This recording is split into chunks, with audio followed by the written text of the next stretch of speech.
விதியின் எதிரொலிகள் விதி மற்றும் மீட்பின் கதை அத்தியாயம் -7 வெற்றிடத்தில் அலரும் மறந்த குரல்கள்.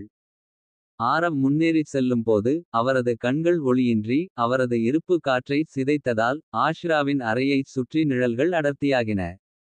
சுஹானி உறைந்து நின்றாள். வீர் உள்ளுணர்வாக ஆரவ் மற்றும் ஆஷ்ரா இடையே நகர்ந்தாள். கனவில் இருந்து இன்னும் நடுங்கிய ஆஷ்ரா கிசுகிசுத்தாள். நீ என்னை சகோதரி என்று அழைத்தாய். ஆரவ் சிரித்தான். இரத்தத்தால் அல்ல, விதியால். நீ நெருப்பு, நான் நிழல். மறக்கப்பட்ட அதே கதையின் 2 பகுதிகள். உண்மை வெளிப்பட்டது. ஆரவ் கருப்பு மூடுபனியில் மறைந்து போனபோது ஆரனும் யுவராஜும் வந்தார்கள். அதைத் தொடர்ந்து வந்த அமைதியில் ஆரன் இறுதியாக பேசினார். அவர் நிழல் பிறந்தவர்களில் கடைசிவர். ஒரு காலத்தில் சுடர் ராஜாவை சவால் செய்த மறக்கப்பட்ட இளவரசரின் சந்ததியினர். நெருப்பு மற்றும் உறைபனியின் மோதல் அந்த முத்திரையை உடைக்கும் வரை அவரது இரத்தம் பண்டைய மந்திரத்தால் மூடப்பட்டது. இரட்டை மேற்கோள்குறி. சுஹானி அவர் ஏன் ஆஷ்ராவை தனது சகோதரி என்று அழைக்கிறார். ஆரன் கனத்த கண்களால் அவளை பார்த்தார். ஏனென்றால் ஆஷ்ராவை ருத்ராக்ஷம் மட்டும் உருவாக்கவில்லை. அவள் சுடர் மற்றும் நிழல் இரண்டின் துண்டுகளையும் பயன்படுத்தி வடிவமைக்கப்பட்டாள். அவள் ஒரு பாலம். நெருப்புக்கும் பனிக்கும் இடையில் மட்டுமல்ல, ஒளிக்கும் வெற்றிடத்திற்கும் இடையில். ஆஷ்ரா முழங்காலில் குனிந்தாள். அப்போ நான் யார்? யுவராஜின் குரல் தாழ்ந்தது. நீதான் அவனை தடுக்க முடியும் அல்லது அவனாக மாற முடியும். ஆரவின் எழுச்சி. நாகராஜ் மலைகளின் மலைகளில் ஆரவ் காலத்திற்கு தவறவிட்ட ஒரு பழங்கால ஆலயத்திற்குள் நுழைந்தார். அங்கு பேய் போன்ற உருவங்களின் சபை அவரை வரவேற்றது. சமநிலை உடைந்துவிட்டது என்று ஒருவர் சீறினார். உங்கள் இரத்த குடும்பத்திற்கு மறுக்கப்பட்ட சாம்ராஜ்யத்தை நீங்கள் மீட்டெடுக்க வேண்டும் என்று மற்றொருவர் கிசுகிசுத்தார். ஆரவ் கருப்பு நீர் தடாகத்தின் முன் நின்றார். அவர்கள் தங்கள் சக்திகளை எழுப்பிவிட்டார்கள். என்னுடையதை எழுப்ப வேண்டிய நேரம் இது. அவன் உள்ளே நுழைந்தான். நிழல்கள் அவனை வரவேற்றன. ட்ரீம்ஃபோர்ஜ். சிம்லாவில் வீர், அஷ்ரா, சுஹானி மற்றும் யுவராஜ் ஆகியோர் ட்ரீம்ஃபோர்ஜுக்குள் ஒரு சடங்கிற்கு தயாரானார்கள். இது ஒருவரின் உண்மையான தோற்றம் மற்றும் விதியை வெளிப்படுத்தக்கூடிய ஒரு பழங்கால ஆஸ்ட்ரல் அறை. தீப்பிழம்புகளும் உறைபனியும் அறையைச் சுற்றி வந்தபோது அவர்கள் ஒவ்வொருவரும் காட்சிகளில் இழுக்கப்பட்டனர். வீர் தனது மூதாதையரான அர்கான் பூமிக்கு அடியில் நிழல் இளவரசரை பிணைப்பதைக் கண்டார். சாபம் தனது சொந்த இரத்தக் கோடு வழியாகவே நீடிக்கும் என்பதை உணர்ந்தார். அஷ்ரா 2 சிம்மாசனங்களுக்கு இடையில் நின்றார். ஒன்று எரியும், ஒன்று இருண்டது. இருவரும் அவளை அழைத்தனர். யுவராஜ் நட்சத்திர ஒளியால் ஆன ஒரு கத்தியை வைத்திருப்பதைக் கண்டார். அது ஒரு காலத்தில் தான் நேசித்த ஒருவரை கொல்லும் நோக்கம் கொண்டது. சுஹானி சாம்பல் வயலில் தனியாக நின்றார். குரல்கள் கிசுகிசுத்தன. நீயே இறுதித் தேர்வாக இருப்பாய். காட்சி முடிந்ததும் அவர்கள் எதிர்கொண்டது வெறும் அதிகார போர் அல்ல என்பதை அவர்கள் அறிந்தார்கள். அது ஆன்மாவின் சோதனை. 4 பேரின் ஒப்பந்தம். அரென் ஒரு கடைசி உண்மையை வெளிப்படுத்தினார். நிழல் பிறந்தவரை எதிர்த்து 4 பேர் மட்டுமே நிற்க முடியும். சுடரின் 1, உறைபனியின் 1, ஒளியின் 1, சமநிலையின் 1. வீர், நெருப்பு. ஆஷ்ரா, சுடர், நிழல். கலப்பினம் யுவராஜ், ஒளி. சுஹானி, சமநிலை. ஒன்றாக அவர்கள் அப்சிடியன் பள்ளத்தாக்கிற்கு பயணிக்க வேண்டும். அங்கு ஆரவ் வெற்றிட வாயிலை திறக்கத் திட்டமிட்டுள்ளார். இது மறக்கப்பட்ட கடவுள்களை திரும்ப அனுமதிக்கும் ஒரு பிளவு. அந்த வாயில் திறந்தால் யதார்த்தமே வளைந்து உடைந்து போகக்கூடும். வாயில் திறக்கத் தொடங்குகிறது. இறுதிக் காட்சியில் ஆரவ் அப்சிடியன் பள்ளத்தாக்கின் மேல் நின்றார். அவரைச் சுற்றி நிழல்கள் சுழன்று பல நூற்றாண்டுகளாக கேட்காத மொழிகளில் பாடின. அவர் கையை உயர்த்தினார். பூமி விரிசல் அடைந்தது. வானம் பிளந்தது. வெற்றிட வாயில் திறக்கத் தொடங்கியது. ஆரவின் கன்னத்தில் ஒரு ஒற்றை கண்ணீர் விழுந்தது. அவர்கள் எங்களை விரட்டியடித்தார்கள். அவர்கள் எங்களை மறந்துவிட்டார்கள். இப்போது நாங்கள் அவர்களின் விதியாகிவிட்டோம். அப்சிடியன் பள்ளத்தாக்கின் மேலே வானத்தில் இருள் கசிந்து மேகங்களை இயற்கைக்கு மாறான சுழல்களாக மாற்றியது. ஒரு இரத்த நிலவு தோன்றியது. உடைந்த பூமியின் மீது ஒரு கருஞ்சிவப்பு நிற ஒளியை வீசியது. அதன் மையத்தில் நிழல்களின் வாரிசான ஆரவ் வெற்றிட வாயில் என்று அழைக்கப்படும் பிரம்மாண்டமான ரூன் பொறிக்கப்பட்ட வளைவின் முன் நின்றார். இது மரண உலகத்திற்கும் மறந்துபோன ராஜ்யங்களுக்கும் இடையிலான ஒரு முத்திரை. அங்கு பண்டைய நாடுகடத்தப்பட்ட கடவுள்கள் தங்கள் வருகைக்காக காத்திருந்தனர். அவர் கையை உயர்த்தியவுடன் ரன்ஸ்கள் பேய் போன்ற கருப்புச் சுடரில் பற்றவைத்தன. வாயில் துடிக்கத் தொடங்கியது. திற, மூச்சு விடுங்கள். இறுதி 4 பேர் வருகிறார்கள். வேலுக்கு மேலே உள்ள ஒரு முகட்டில் வீர், சுஹானி, ஆஷிரா மற்றும் யுவராஜ் ஆகியோர் ட்ரீம்ஃபோர்ஜ் மூலம் பரிசளிக்கப்பட்ட அடிப்படை கவசத்தை அணிந்தபடி வந்தனர். வீர் இன்னும் எம்பர் ராஜாவின் சுடரின் மினுமினுப்பை தாங்கி நிற்கிறார். நிழலுக்கும் அவளுக்குள் இருக்கும் ஒளிக்கும் இடையில் கிழிந்த ஆஷிரா. யுவராஜ் வான எஃகு ஏந்தியவர், தியாகத்தில் ஈடுபட்டார். சுஹானி புதிதாக விழித்தெழுந்த சமநிலை தாங்கியாக, சுடர் மற்றும் உறைபனி இரண்டையும் எரிக்காமல் செலுத்துகிறார். அவர்கள் வாயிலை வெறித்து பார்த்தனர், அவர்களின் இதயங்கள் துடித்தன. சுஹானி கிசுகிசுத்தாள், அவர் அந்த வாயிலை திறந்தால் மறக்கப்பட்டவர்கள் அவரை கடந்து செல்வார்கள். உலகம் விழும். அல்லது மோசமாக, தன்னை மறந்து விடுவார்கள். வீரின் குரல் தாழ்வாக இருந்தது.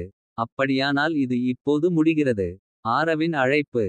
குழு பள்ளத்தாக்கில் இறங்கியதும் ஆரவ் திரும்பினார். அவரது குரல் இயற்கைக்கு மாறான முறையில் எதிரொலித்தது. நீ வந்தாய். நீ வருவாய் என்று நான் நம்பினேன். அதனால் நான் அதை அழிக்கும் முன் உனக்கு உண்மையை வழங்க முடியும். ஆஷிரா முன்னேறினார். நீ எங்கள் எதிரி அல்ல, ஆரவ். நீ குழப்பத்தில் இருக்கிறாய். நான் இருந்ததைப் போலவே. ஆரவின் முகம் கடினப்பட்டது. இல்லை. நீ அவர்களுடன் சேர்ந்து இருக்க தேர்ந்தெடுத்தாய். அவர்கள் புதைத்தவர்களை நான் தேர்வு செய்கிறேன். வானம் கர்ஜித்தது. வாயில் மேலும் விரிசல் அடைந்தது. பைத்தியக்காரத்தனமான மொழிகளில் கிசுகிசுத்தபடி நிழல்கள் கசிந்தன. போர் தொடங்குகிறது. கை அசைப்புடன் ஆரவ் நிழல் வடிவமைக்கப்பட்ட பேய்களின் கூட்டத்தை அழைத்தான், விரட்டப்பட்ட கடவுள்களின் எதிரொலிகள். நால்வரும் செயலில் குதித்தனர். யுவராஜின் கத்தி அமைதியின் பேய்கள் வழியாக பிளந்தது.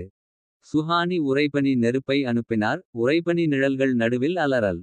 வீர் நெருப்புடன் நடனமாடினார், உருகிய தாக்குதல்களை கூட்டத்திற்கு எதிராக திருப்பிவிட்டார். போராடும் ஆஷிரா, அவளுக்குள் சுடரையும் வெற்றிடத்தையும் வைத்திருந்தாள், வாயிலின் அழைப்பை எதிர்த்தாள். திடீரென்று ஆரவ் தூய இருளின் அலையை கட்டவிழ்த்துவிட்டார், அது அவர்கள் அனைவரையும் பின்னுக்கு தள்ளியது. நீங்கள் தீப்பொறிகள் என்று அவர் சீறினார், இரவை தடுக்க முயற்சிக்கிறீர்கள்.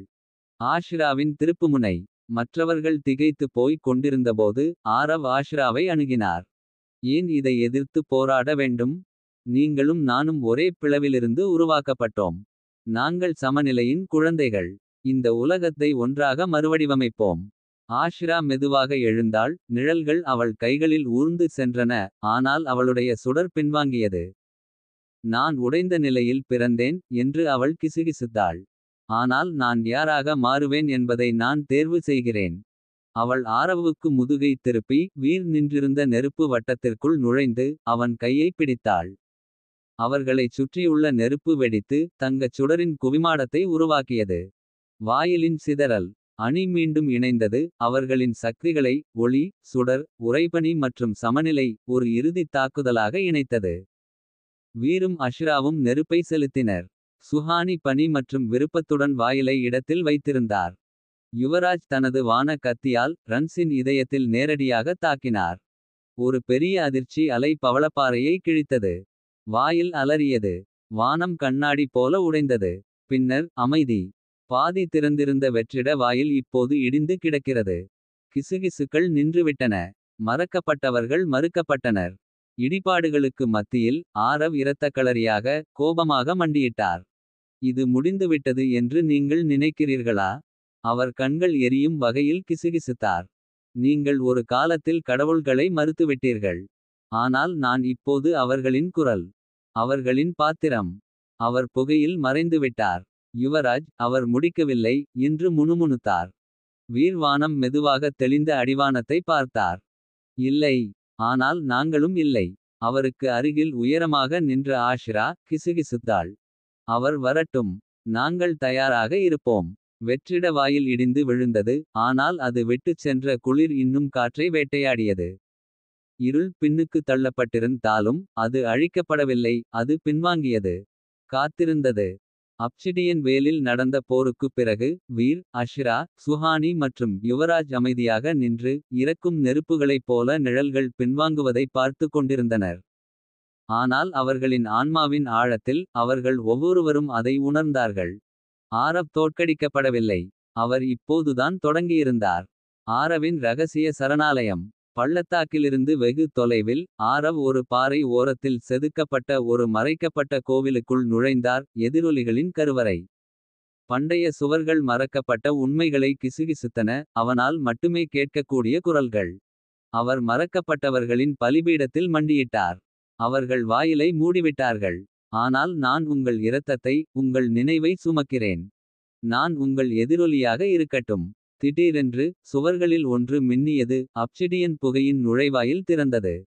அதிலிருந்து கிழிந்த ஆடைகளில் ஒரு உருவம் வெளிப்பட்டது. முகம் மறைக்கப்பட்டது. கண்கள் ஊதா நிறத்தில் ஒளிரும். ஆரவ், நீங்கள் எங்களை எழுப்பிவிட்டீர்கள். ஆனால் நீங்கள் இன்னும் முழுமையடையவில்லை. உண்மையான வாரிசாக மாற நீங்கள் நினைவின் 3 துண்டுகளை கண்டுபிடித்து உங்கள் ஆன்மாவை மீட்டெடுக்க வேண்டும். சோல் தாராவுக்கு திரும்புதல். சிம்லாவில் திரும்பி சோல் தாரா கோவிலின் எச்சங்களில் ஆரென் குழுவை சேகரித்தார். சுஹானி நெருங்கும்போது சுருள்கள் மற்றும் கிளிஃப்கள் ஒளிர்ந்தன. அவளுடைய வளர்ந்து வரும் சக்தி பழைய பாதுகாப்புகளை எழுப்புகிறது. அரேன் விளக்கினார். மறக்கப்பட்டவர்கள் ஒளி அல்லது சுடருக்கு முன் ஆட்சி செய்தனர்.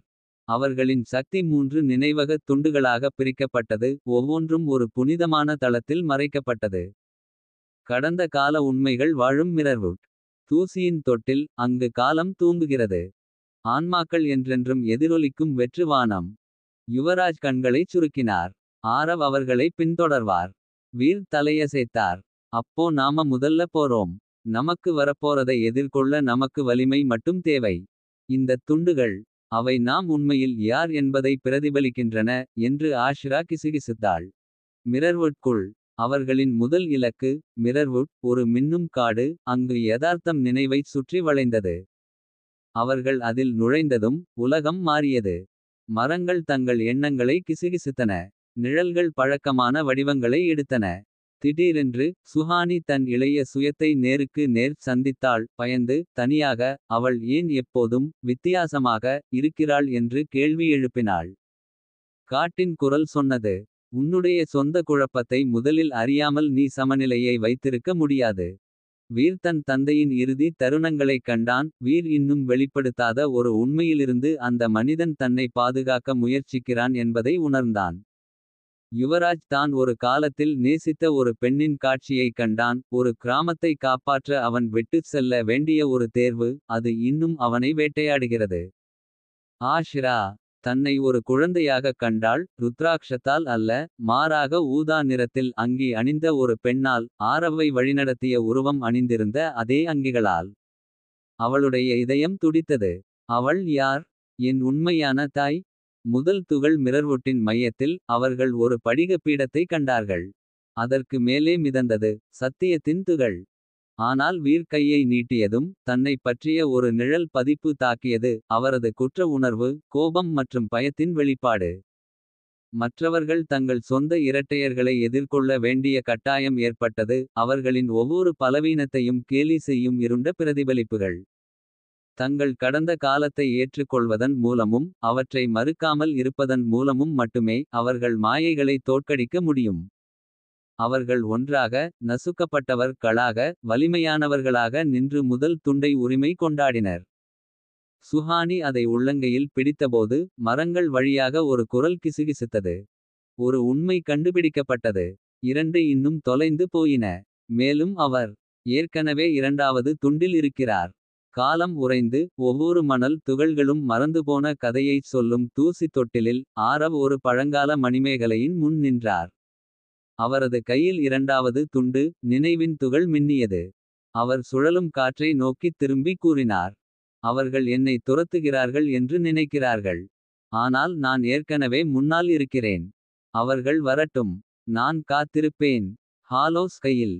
விதியின் எதிரொலிகள். விதி மற்றும் மீட்பின் கதை அத்தியாயம் -8 தொடரும்.